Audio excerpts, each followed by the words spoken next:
കൂട്ടുകാരെ, here we go to the movie The Ice Princess. Let's start. പണ്ട് Greenland, Iceland എന്ന രണ്ട് സ്ഥലങ്ങൾ ഉണ്ടായിരുന്നു. അവിടുത്തെ രണ്ടു കൂട്ടരും നല്ല ഫ്രണ്ട്ലി ആയിട്ട് ജീവിച്ചു വരികയായിരുന്നു. ഗ്രീൻലാൻഡിൽ ഡ്രാഗനുകളും ഐസ്ലാൻഡിൽ ധ്രുവക്കരടികളുമാണ് താമസിച്ചിരുന്നത്. അങ്ങനെയിരിക്കെ ഐസ്ലാൻഡ് ഭരണാധികാരിയായ ആർട്ടോസ് ഈ ഡ്രാഗനുകളെ കൊന്നൊടുക്കാനായി തീരുമാനിച്ചു. അവസാന ഡ്രാഗൺ ദമ്പതികളെ കൊല്ലുന്നതിനിടയ്ക്ക് ഇതിലെ ഡ്രാഗൺ ഭാര്യ അവരുടെ മുട്ട എടുത്തോണ്ടുപോയി ഗ്രീൻലാൻഡിലെ ഏറ്റവും വയസ്സായ കാക്കയായിട്ടുള്ള കാൾസിനെ ഏൽപ്പിച്ചു. ഈ കാൾസ് ഒരു നാട്ടുവൈദ്യൻ കൂടിയായിരുന്നു. എന്നിട്ട് അവൾ പറഞ്ഞു, നീ ഈ മുട്ട പൊന്നുപോലെ നോക്കി വളർത്തണം. ഇതിലെ കുഞ്ഞിന് ടാബലോഗ എന്ന പേര് നൽകണം. അവന് മാത്രമേ ഐസ്ലാൻഡിലെ ആർട്ടോസിൽ നിന്ന് ഗ്രീൻലാൻഡിനെ രക്ഷിക്കാൻ സാധിക്കൂ എന്ന് പറഞ്ഞ് അവൾ മരിച്ചു പോവുകയാണ്. മരിക്കുന്നതിന് മുൻപായി തന്നെ അവിടെയുള്ള പാറക്കെട്ടിൽ കുഞ്ഞിനായിട്ടുള്ള ഒരു മെസ്സേജും അവൾ എഴുതി വച്ചിരുന്നു. അങ്ങനെ കാൾസ് ഈ കുഞ്ഞിന്റെ മുട്ടയെ പൊന്നുപോലെ നോക്കുന്നുണ്ട്, അടയിരിക്കുകയൊക്കെ ചെയ്യുന്നുണ്ടായിരുന്നു. എപ്പോ ഇത് വിരിയുമെന്ന് കാത്ത് അവൻ ഇങ്ങനെ നോക്കിയിരിക്കുമായിരുന്നു.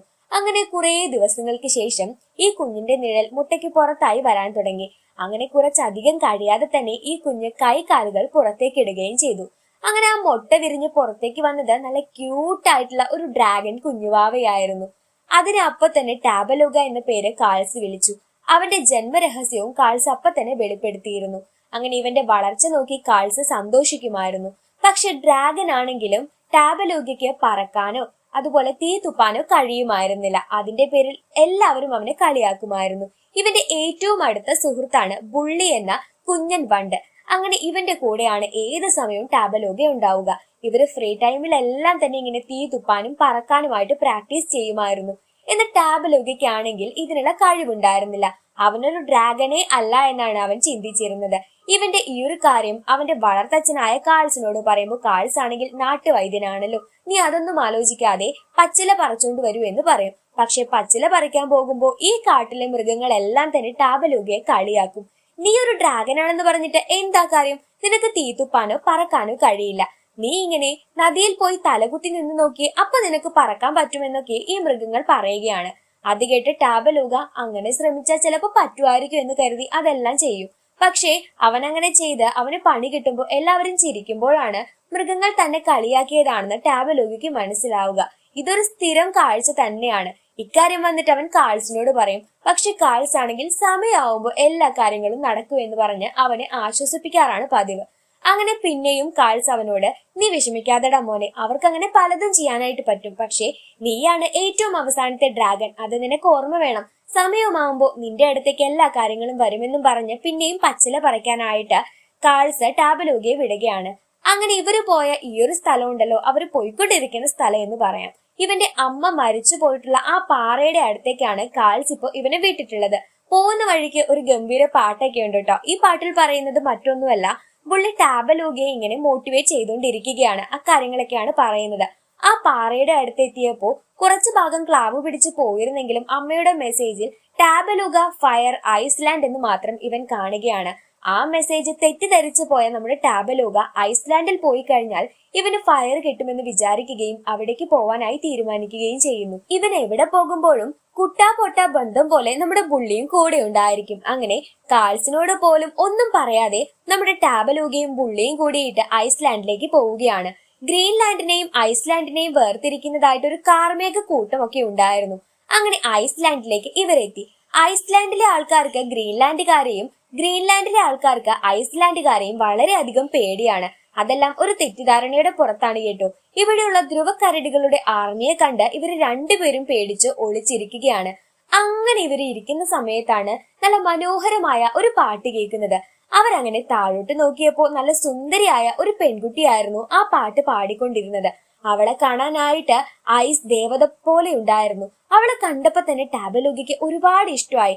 അങ്ങനെ അവൻ അവളുടെ സൗന്ദര്യം ഇങ്ങനെ ആസ്വദിച്ചുകൊണ്ടിരിക്കുമ്പോ പെട്ടെന്ന് മലയിടിഞ്ഞവൻ താഴേക്ക് വീണു. അങ്ങനെ താഴെ എത്തിയപ്പോ അവളുടെ നേരെ മുന്നിലാണ് അവൻ പോയി വീഴുന്നത്. നിന്നെ കാണാൻ അതിസുന്ദരിയാണെന്ന് അവൻ പറയുമ്പോഴേക്ക് അവന്റെ ദേഹത്തെ ഐസ് പോയിട്ട് ഇവനൊരു ഡ്രാഗൻ ആണെന്ന് അവൾ മനസ്സിലാക്കി. അവളുടെ പേര് ലില്ലി എന്നായിരുന്നു. ഡ്രാഗനുകളെ വളരെയേറെ അവൾക്ക് ഇഷ്ടമായിരുന്നു. എന്നാൽ ബുള്ളിയെ കണ്ട് അവൾ പേടിച്ചു. ഇത് ഗ്രീൻലാൻഡുകാരനല്ലേ, ഞങ്ങളെ ഉപദ്രവിക്കുമെന്ന് അവൾ പറഞ്ഞപ്പോ നമ്മുടെ ബുള്ളിയും തിരിച്ച് അതേ കാര്യം പറയുകയാണ്, നീ ഐസ്ലാൻഡിലെ ആളല്ലേ, നീ ഞങ്ങളെ ഉപദ്രവിക്കുമെന്ന്. പക്ഷെ അപ്പോഴാണ് അവർക്ക് പരസ്പരം അവരെ അങ്ങോട്ടും ഇങ്ങോട്ടും ഉപദ്രവിക്കില്ല എന്ന കാര്യം മനസ്സിലാവുന്നത്. ലില്ലിയുടെ ഏറ്റവും അടുത്ത ഫ്രണ്ടായ ധ്രുവക്കരടിയാണ് ലുംബ. അങ്ങനെ എന്തിനു വേണ്ടിയിട്ടാണ് ടാബലൂഗ ഇവിടേക്ക് വന്നതെന്ന് ലില്ലി ചോദിച്ചറിയുമ്പോൾ അവൻ പറഞ്ഞു, എനിക്ക് എന്റെ തീ കിട്ടണമെങ്കിൽ ഇവിടേക്ക് വരണമെന്ന ഒരു കാര്യം ഉണ്ടായിരുന്നു. അന്നേരം നമ്മുടെ ലില്ലി ആണെങ്കിൽ ആർട്ടോസിനെ കണ്ടു കഴിഞ്ഞാൽ എല്ലാ കാര്യങ്ങളും നടക്കും, ഞാൻ അങ്ങേരുടെ അടുത്തേക്ക് നിങ്ങളെ എത്തിക്കാമെന്ന് പറയുന്നുണ്ട്. കാരണം ലില്ലിക്ക് ആർട്ടോസിന്റെ ആ ഒരു ശത്രുവശവും അല്ലെങ്കിൽ ആ ദുഷ്ടത്തരവും ഒന്നും അറിയില്ലായിരുന്നു. ടാബലൂഗയ്ക്കും അറിയില്ല, കാരണം കാലങ്ങൾക്ക് മുൻപേ ആണ് നേരത്തെ കണ്ട കാര്യങ്ങൾ സംഭവിച്ചിരുന്നത്. അങ്ങനെ ആർട്ടോസിന്റെ കൊട്ടാരത്തിന്റെ മുന്നിലേക്ക് ലില്ലിയുടെ കൂടെ നമ്മുടെ ടാബലൂഗയും ബുള്ളിയും ലുംബയും കൂടി പോവുകയാണ്. പോകുന്നതിന് മുൻപായിട്ട് ഒരു ഐസ് പാലമുണ്ട്, അത് കടക്കാനായിട്ട് ബുള്ളിയാണ് നമ്മുടെ ലുംബയെ സഹായിച്ചുകൊണ്ടിരിക്കുന്നത്. അവരും ഇതിനോടകം നല്ല കമ്പനി ആയിട്ടുണ്ടായിരുന്നു. അങ്ങോട്ട് പോകണമെങ്കിൽ ഒരു കുന്ന് ഇറങ്ങി ചെല്ലണം. അതിനു വേണ്ടിയിട്ട് ലുംബയെ ഇവർ ഉപയോഗിക്കുകയാണ്. ലുംബയുടെ പുറത്ത് കയറിയിട്ട് ഒരു ഗുഹ വഴിയൊക്കെ ഇവർ പെട്ടെന്ന് തന്നെ അവിടേക്ക് എത്തുന്നുണ്ട്. ഇവിടെ എത്തിയതിനു ശേഷം ഇവരങ്ങനെ കൊട്ടാരം ലക്ഷ്യമാക്കി നടന്നുകൊണ്ടിരിക്കുന്നു. ഒരു വലിയ കൊട്ടാരം തന്നെയായിരുന്നു അത്. അവിടെയാണെങ്കിൽ ഇപ്പൊ ആർട്ടോസ് എല്ലാവരെയും വിളിച്ചു ചേർത്ത് എന്തോ ഒരു സഭ കൂടാനായിട്ട് പോകുന്ന കറക്റ്റ് സമയത്താണ് ഇവരവിടേക്ക് എത്തുന്നത്. അവിടെ എത്തിയ പാട് നമ്മുടെ ഡ്രാഗനെ കണ്ടിട്ട് എല്ലാവരും തന്നെ അമ്പരപ്പോടെ നോക്കി നിൽക്കുന്നുണ്ട്. അവരാദ്യമായിട്ടാണ് ഒരു ഡ്രാഗനെ കാണുന്നത്. ഒരു ഡ്രാഗൺ വന്നിട്ടുണ്ടെന്നറിഞ്ഞ ആർട്ടോസ് പുറത്തേക്ക് വരികയാണ്. എന്നിട്ട് എല്ലാവരെയും വിളിച്ചു ചേർത്ത് ലില്ലിയോട് കാര്യം അന്വേഷിക്കുന്നു. അവന്റെ തീ തേടിയിട്ട് നിങ്ങളുടെ സഹായം ചോദിക്കാൻ വന്നതാണെന്ന് ലില്ലിയിൽ നിന്ന് ആർട്ടോസ് അറിയുകയാണ്. ഓ, എനിക്കറിയാം, നിന്റെ തീ കണ്ടുപിടിക്കേണ്ടത് ഞാൻ തന്നെയാണ്. ഡ്രാഗനുകൾക്ക് തീ നൽകുന്നത് ഞാനാണ്. നീയാണല്ലേ അവസാനത്തെ ഡ്രാഗൻ. കൊട്ടാരത്തിനുള്ളിലായിട്ട് എറ്റേണൽ ഡ്രാഗൺ ഫയർ ഉണ്ട്, അവിടേക്ക് നിന്നെ ഞാൻ കൊണ്ടുപോയിരിക്കുമെന്നും പറഞ്ഞ് ആർട്ടോസ് നമ്മുടെ ടാബലൂഗയും കൊണ്ട് അകത്തേക്ക് നടന്നു. ഉള്ളിലായിട്ട് ഒരു ഗുഹയുണ്ടായിരുന്നു, അവിടേക്കാണ് ടാബലൂഗയും കൊണ്ട് ഇവൻ വരുന്നത്. എന്നിട്ട് പറഞ്ഞു, ഇതിനകത്ത് ഡ്രാഗൻ അല്ലാതെ മറ്റാരും കയറി കഴിഞ്ഞാൽ ആ തീ നശിച്ചു പോകും, അതുകൊണ്ട് അവൻ ഒറ്റയ്ക്ക് പോവട്ടെ എന്ന്. പക്ഷേ ഈ ആർട്ടോസും കൂടെ പോകുന്നത് കണ്ട് ബുള്ളിക്കൊരു സംശയം. ആർട്ടോസ് ഒരിക്കലും ഡ്രാഗൺ അല്ലല്ലോ, എന്നിട്ട് അങ്ങേര് പോയല്ലോ. അങ്ങനെ ഇവര് 3 പേരും പുറത്തു നിന്നതാണെങ്കിലും അവരും അകത്തോട്ട് പോകുന്നുണ്ട്. ആർട്ടോസിന്റെ സ്വഭാവം അവൻ അകത്തോട്ട് പോകുന്തോറുമാണ് മനസ്സിലായിക്കൊണ്ടിരുന്നത്. അങ്ങനെ ഒരു കുന്നിന്റെ മണ്ട പോലുള്ള സ്ഥലത്തേക്ക് അവൻ എത്തിക്കുകയാണ്. അതിന്റെ താഴെയായിട്ട് ഐസ് ഇങ്ങനെ കിടപ്പുണ്ടായിരുന്നു. പക്ഷെ അപ്പോഴും ടാബലൂഗയ്ക്ക് കാര്യം മനസ്സിലായില്ല. ലില്ലിയും ലുംബയും ബുള്ളിയും കൂടിയിട്ട് ഇവനെ രക്ഷിക്കാനായിട്ട് വന്നുകൊണ്ടേയിരിക്കുന്നു. ആ സമയത്താണ് ആർട്ടോസ് പറയുന്നത്, നിന്നെ ഞാൻ ശരിക്കും കൊല്ലാൻ കൊണ്ടുവന്നതാണ്.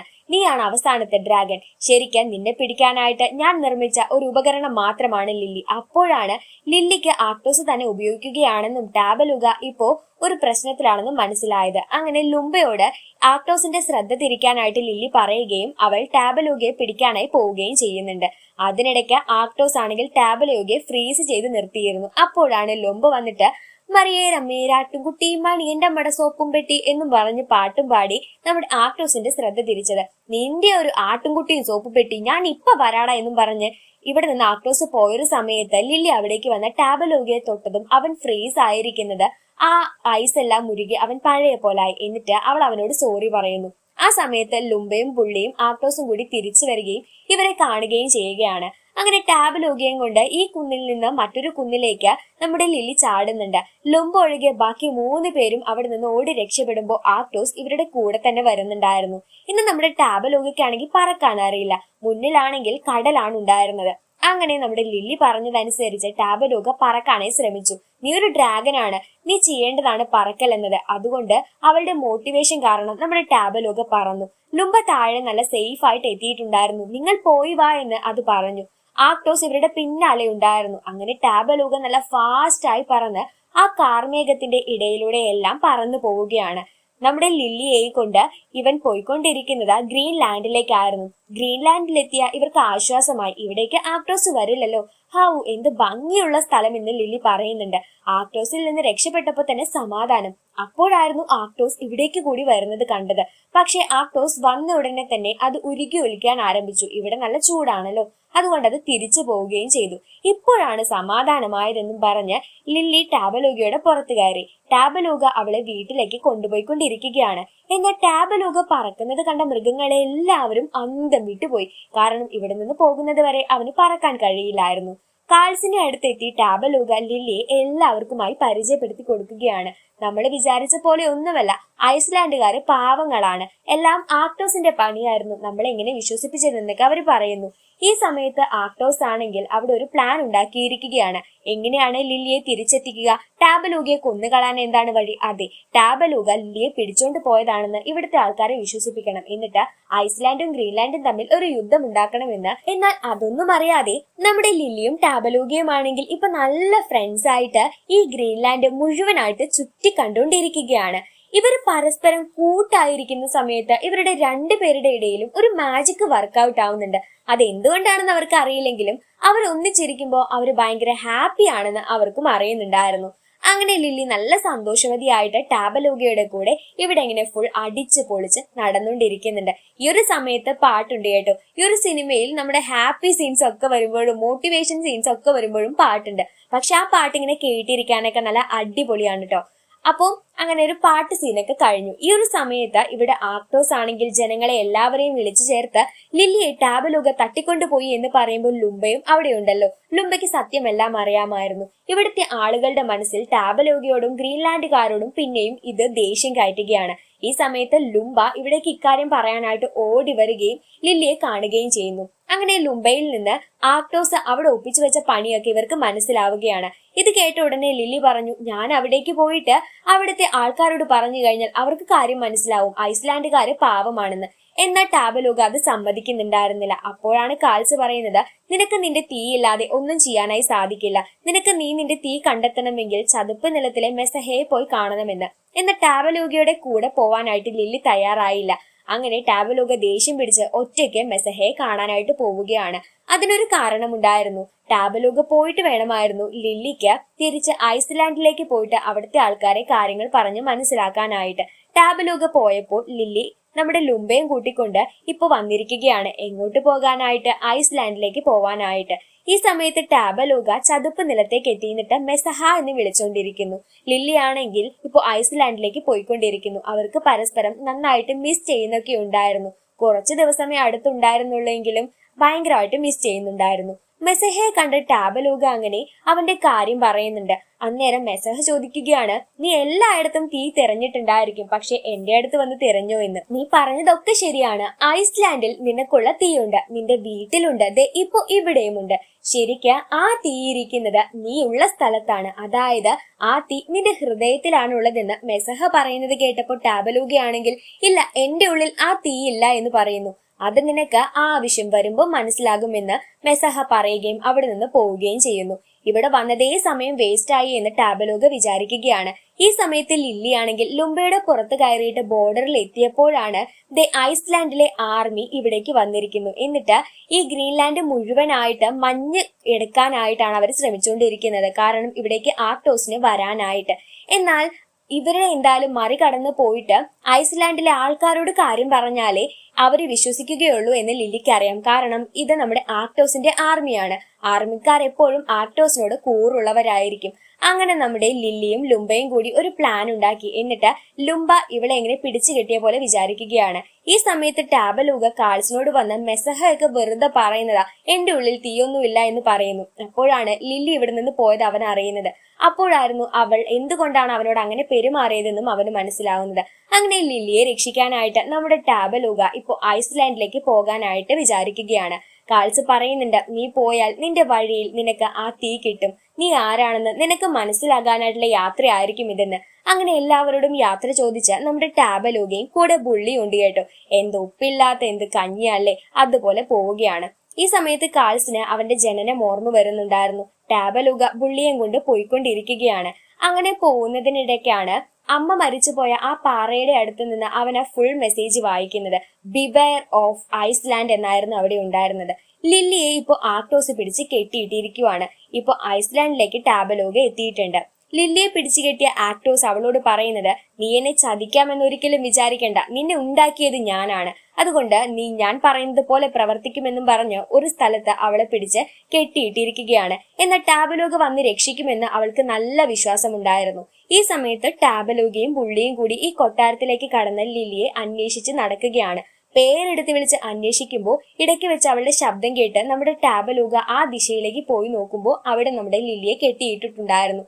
പക്ഷെ ലില്ലി പറഞ്ഞു ഇതൊരു ട്രാപ്പാണെന്ന്. അപ്പോഴേക്കും ഒരു കെണി ഇവരുടെ മുകളിലേക്ക് വന്ന് വീഴുകയും ചെയ്തു.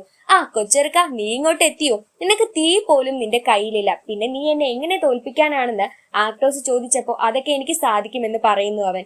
അപ്പോഴാണ് ലുംബ ഇതിന്റെ മുകളിലേക്ക് വന്ന് വീണ് ഈ കെണി മുഴുവനായിട്ട് പൊട്ടിച്ചു പോയത്. പിന്നീട് അവിടെ നല്ല കിടിലൻ ഫൈറ്റ് നടക്കുകയാണ്. ഈ കൊട്ടാരത്തിന്റെ ഉൾഭാഗത്ത് അകത്തളത്തിലേക്കായിട്ട് ടാബലൂഗയും ലില്ലിയും ലുംബയും പുള്ളിയും പോയി വീണു. അന്നേരം ആക്ടോസും അവന്റെ ആർമിക്കാരും അവിടേക്ക് വരികയാണ്.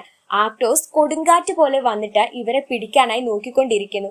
എന്നാൽ ടാബലോഗിയമാണെങ്കിൽ ലില്ലിയെ എടുത്തോണ്ട് പറന്നുകൊണ്ടിരിക്കുന്നതിനിടയ്ക്ക് ആക്ടോസിന് ഒരു ചെറിയ മാജിക് പവർ ഉണ്ട്. ഇവരുടെ അടുത്തേക്ക് ഇങ്ങനെ ഐസ് ആക്കാനായിട്ട് സാധിക്കും. പുള്ളിയെ ഇപ്പൊ അവൻ ഐസ് ആക്കി. എന്നിട്ട് ലില്ലിയെ ഒരു ഐസ് വെച്ചിട്ട് ഒരു സ്ഥലത്ത് ബ്ലോക്ക് ചെയ്യുകയും ചെയ്തു. നിന്നെ കൊണ്ട് എന്നെ ഒന്നും ചെയ്യാൻ സാധിക്കില്ല എന്ന് ടാബലോഗിയെ ആക്ടോസ് ഇപ്പൊ വെല്ലുവിളിച്ചിരിക്കുകയാണ്. പക്ഷെ അപ്രതീക്ഷിതമായി ടാബലോഗിയുടെ ഉള്ളിൽ നിന്ന് അവന്റെ തീ പുറത്തേക്ക് വന്നു. ശരിക്കും ആക്ടോസ് പ്രതീക്ഷിക്കാത്തൊരു സമയത്തായിരുന്നു അത് സംഭവിച്ചത്. പിന്നീട് ടാബലൂഗ അവന്റെ ഈ ഒരു തീ ശക്തി വെച്ചിട്ടാണ് ആക്ടോസിനെ എതിരിട്ടുകൊണ്ടിരിക്കുന്നത്. അവൻ മാക്സിമം പവർ ഉപയോഗിച്ച് ആക്ടോസിനെ ഇപ്പൊ തോൽപ്പിക്കാനായി ശ്രമിച്ചുകൊണ്ടിരിക്കുകയാണ്. അതിനിടയ്ക്കാണെങ്കിൽ ഈ കൊട്ടാരം മുഴുവനായിട്ട് പൊളിഞ്ഞു വീഴാനായിട്ടും ആരംഭിച്ചു. ആക്ടോസിന്റെ തൊപ്പിക്കുള്ളിലാണ് അവന്റെ കല്ലുണ്ടായിരുന്നത്. അതൊരു പ്രധാന കാര്യമാകട്ടോ. ഇവിടെ ഈ കൊട്ടാരം മുഴുവനായിട്ട് പൊളിഞ്ഞു വീഴുകയാണ്. അപ്പോഴേക്ക് ആ ഒരു കാർമേഘ പുകയുണ്ടായിരുന്നല്ലോ ഗ്രീൻലാൻഡും ഐസ്ലാൻഡും തമ്മിലുള്ളത്, അത് മുഴുവൻ മാഞ്ഞു പോവുകയും ചെയ്തു. കൊട്ടാരം പൊട്ടി വീണത് കണ്ട് ജനങ്ങൾ എല്ലാവരും നോക്കി നിൽക്കുന്നു. ഇവിടെ ടാബലൂഗ ലില്ലിയെ തിരഞ്ഞുകൊണ്ടിരിക്കുമ്പോൾ പിന്നെയും ആക്ടോസ് വന്നിട്ട് ശരിക്ക് അവൻ ആരായിരുന്നു എന്ന് വെളിപ്പെടുത്തുകയാണ്. അതായത് അവനാണ് ഡ്രാഗൺസിനെ മുഴുവൻ നശിപ്പിച്ചത്, ഗ്രീൻലാൻഡിനെയും ഐസ്ലാൻഡിനെയും ഒന്നിച്ചു ഭരിക്കാനാണ് അവൻ വിചാരിച്ചിരിക്കുന്നത് എന്നൊക്കെ പറയുന്നു. ലില്ലി അപ്പോഴേക്കും മഞ്ഞുപാളി നീക്കി പുറത്തേക്ക് വന്ന് ആക്ടോസിന്റെ തൊപ്പിയെടുത്തു. ഇപ്പൊ ആക്ടോസിന് കണ്ണ് കാണില്ല. അങ്ങനെ കണ്ണ് കാണാത്ത നമ്മുടെ ആക്ടോസിനെ ടാബലൂഗ അവന്റെ തീ ശക്തി ഉപയോഗിച്ച് കുഞ്ഞാക്കി മാറ്റുകയാണ്. ഇതിനോടകം അവൻ പറഞ്ഞ കാര്യങ്ങളൊക്കെ ഐസ്ലാൻഡിലെ ആൾക്കാർ കേൾക്കുകയും ശരിക്ക് ആക്ടോസ് അവരുടെ ശത്രുവാണെന്ന് മനസ്സിലാക്കുകയും ചെയ്തു. അങ്ങനെ ആക്ടോസിനെ ആ തൊപ്പിയോടടക്കം അവരാണെങ്കിൽ വെള്ളത്തിലേക്ക് തട്ടിയിടുകയാണ്. ആക്ടോസിന്റെ സന്തത സഹചാരിയായിട്ടുള്ള ഒരു പെൻഗിൻ ഉണ്ടായിരുന്നു. ആ പെൻഗിനും അവനെ കൊണ്ട് മടുത്തിരിക്കുന്നു. ഇപ്പൊ നമ്മുടെ ടാബലൂഗയും ലില്ലിയും കൂടി ഒന്നിച്ചു. അവരിങ്ങനെ പറയുന്നുണ്ട്, നമ്മൾ ഒന്നിച്ച പോലെ തന്നെ ഐസ്ലാൻഡും ഗ്രീൻലാൻഡും തമ്മിൽ ഒന്നിക്കണമെന്ന്. അവരുടെ ആ ഒരു ആഗ്രഹവും നടന്നു. ഇപ്പൊ ഐസ്ലാൻഡിലെ ആൾക്കാരും ഗ്രീൻലാൻഡിലെ ആൾക്കാരും നല്ല സുഹൃത്തുക്കളാണ്. ഫ്രണ്ട്ഷിപ്പ് എന്ന് പറഞ്ഞ ഡൈ ഹാർട്ട് ഫ്രണ്ട്ഷിപ്പാണ് അവർ തമ്മിൽ ഉണ്ടായിരുന്നത്. പണ്ടുണ്ടായിരുന്നത് പോലെ അവർ പിന്നെയും അവരുടെ സൗഹൃദം ആരംഭിച്ചു. എല്ലാവരും നല്ല സന്തോഷമായിട്ട് ഇരിക്കുകയാണ്. ടാബലൂഗയ്ക്കും ലില്ലിക്കുമാണെങ്കിൽ ഇത് കണ്ട് ഭയങ്കര ഹാപ്പി ആവുന്നുണ്ടായിരുന്നു. അപ്പോ എന്താ പറയാനുള്ളത്, എല്ലാത്തിനും അതിൻ്റെതായ സമയമില്ലേ ദാസ. അപ്പോ ഇത്തരത്തിലെ ഒരു അടിപൊളി ഹാപ്പി എൻഡിങ്ങോട് കൂടിയിട്ടാണ് ദ ഐസ് പ്രിൻസസ് എന്ന ഈ ഒരു സിനിമ അവസാനിക്കുന്നത്. ഈ സിനിമയിൽ നമുക്ക് കിട്ടിയ മെസ്സേജ് എന്ന് പറയുന്നത് പർപ്പസ്. നമുക്ക് എന്ത് കാര്യത്തിനും ഒരു പർപ്പസ് ഉണ്ടെങ്കിൽ മാത്രമേ അത് ക്ലിയർ ആയിട്ട് ചെയ്യാൻ സാധിക്കുകയുള്ളൂ. നമ്മൾ പല കാര്യങ്ങളും ചെയ്യാറുണ്ടല്ലേ. ഇപ്പൊ നമ്മൾ രാവിലെ എഴുന്നേറ്റ് കഴിഞ്ഞാൽ എക്സസൈസ് ചെയ്യാറുണ്ട്. നമ്മൾ ചുമ്മാ ഫിറ്റ് ആയിരിക്കുമ്പോ തന്നെ ഈ ഒരു എക്സസൈസ് ചെയ്യുമ്പോൾ നമുക്ക് അത്രയ്ക്ക് അത് എഫക്റ്റീവ് ആവണമെന്ന് നമ്മുടെ ഉള്ളിന്റെ ഉള്ളിൽ ഉണ്ടായിരിക്കണമെന്നില്ല. പക്ഷെ നമ്മളതൊരു പർപ്പസിന്റെ പുറത്ത് ചെയ്യുകയാണെങ്കിൽ, ഇപ്പൊ തടിയുള്ളവര് തടി കുറയ്ക്കാനായിട്ടും അതുപോലെ വെയിറ്റ് ഗെയിൻ ചെയ്യാനൊക്കെ ആയിട്ട് എക്സസൈസ് ചെയ്യുന്നവർക്ക് ഒരു പർപ്പസ് ഉണ്ട്. അവർക്ക് അത് നേടിയെടുക്കണം, ആ ഒരു അച്ചീവ് അല്ലെങ്കിൽ ആ ഒരു ഗോൾ അച്ചീവ് ചെയ്യണം. അപ്പൊ അതിനായിട്ടൊരു പർപ്പസ് വെച്ചിട്ട് നമ്മളത് ചെയ്യുമ്പോൾ കുറച്ചുകൂടി നമുക്കത് എഫക്റ്റീവ് ആവും. എക്സസൈസിന്റെ കാര്യം മാത്രമല്ല കേട്ടോ, നമ്മളിപ്പോ എക്സാമിന് പഠിക്കുന്ന കാര്യം നോക്കാം. അങ്ങനെ പഠിക്കുന്ന സമയത്ത് എക്സാമിന്റെ ഒരു ഡേറ്റ് കിട്ടിക്കഴിഞ്ഞ് നമ്മൾ പഠിക്കുമ്പോഴും അല്ല ചുമ്മാ നമ്മളിരുന്ന് പഠിക്കുമ്പോഴും അത് വ്യത്യാസമുണ്ട്. കാരണം എന്തിനും ഒരു പർപ്പസ് ഉണ്ടെങ്കിൽ കൂടുതൽ അത് എഫക്റ്റീവ് ആയിരിക്കും. സോ ഇന്നത്തെ വീഡിയോ കൂട്ടുകാർക്ക് ഇഷ്ടപ്പെട്ടു എന്ന് വിചാരിക്കുവാണ്. ഇഷ്ടപ്പെട്ടിട്ടുണ്ടെങ്കിൽ തീർച്ചയായിട്ടും ലൈക്ക് ചെയ്യാനായിട്ട് മറക്കരുത്. ചാനൽ സബ്സ്ക്രൈബ് ചെയ്യാത്തവരോ ആദ്യമായിട്ട് നമ്മുടെ ചാനൽ കാണുന്നതോ ആയിട്ടുള്ള കൂട്ടുകാരുണ്ടെങ്കിൽ എന്തായാലും ചാനൽ ഒന്ന് സബ്സ്ക്രൈബ് ചെയ്ത് തൊട്ടടുത്ത് കാണുന്ന ബെല്ലൈക്കൺ കൂടി എനേബിൾ ചെയ്തിടാനായിട്ട് മറക്കരുത് കേട്ടോ. അതുപോലെ തന്നെ വീഡിയോയെ കുറിച്ചുള്ള അഭിപ്രായങ്ങളും നിങ്ങളുടെ നിർദ്ദേശങ്ങളും അതുപോലെ നമ്മൾ പറയുന്ന കാര്യങ്ങൾ നിങ്ങൾക്ക് ക്ലിയർ ആയിട്ട് മനസ്സിലാകുന്നുണ്ടോ, പറയുന്ന ഇനി ശൈലി മാറ്റണോ, സ്പീഡ് കുറയ്ക്കണോ, അത്തരത്തിൽ എല്ലാ കാര്യങ്ങളും തന്നെ കമന്റ്സ് ആയിട്ട് അറിയിക്കുക. സോ അടുത്തൊരു അടിപൊളി വീഡിയോ ആയിട്ട് വീണ്ടും കാണാം. അതുവരേക്കും ബൈ.